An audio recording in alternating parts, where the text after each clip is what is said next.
Vous avez parlé des otites tout à l'heure. Quelle plaie, les otites! Absolument. Et puis, ça empire de génération en génération. Moi, je suis assez vieux pour me souvenir d'une époque où il y en avait peu.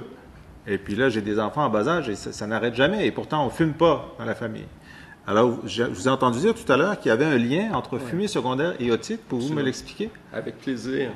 C'est sûr que c'est intrinsèque aux jeunes enfants. Je veux dire, les otites surviennent après, lorsqu'on contracte un rhume banal. Lorsqu'on a un rhume banal, il y a congestion nasale, puis un fameux conduit qui s'appelle la trompe d'Eustache qui se trouve être également congestionné.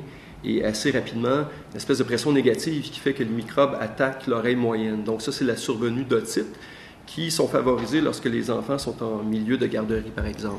Maintenant, lorsque nos jeunes enfants nourrissons sont exposés à la fumée, on comprendra rapidement pour un non-fumeur que nous-mêmes, lorsqu'on est exposé quelques minutes, quelques heures à la fumée secondaire, on vient les yeux rouges, le nez un peu enchiffronné, il y a de la congestion nasale. Pour ces mêmes raisons, une congestion nasale qu'on appelle dans le domaine médical une rhinite non spécifique, lorsqu'on respire, le nez, c'est un filtre.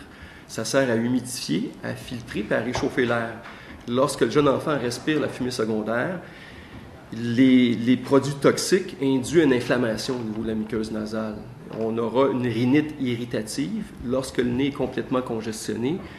La conséquence à ça, c'est l'otite, la tendance à l'augmentation du nombre d'otites qui va suivre par la suite. C'est juste une question de jeu de pression, trompe d'Eustache, oreille moyenne et cette rhinite irritative qui va être rapidement induite par l'exposition. Pourquoi ce n'est pas chez les adultes? C'est qu'anatomiquement, les enfants, toutes leurs conducteurs auditifs externes sont plus petits à la base, donc plus vulnérables à cette congestion nasale que des voies aériennes supérieures d'adultes qui ont bien grandi et qui sont de calibre normaux.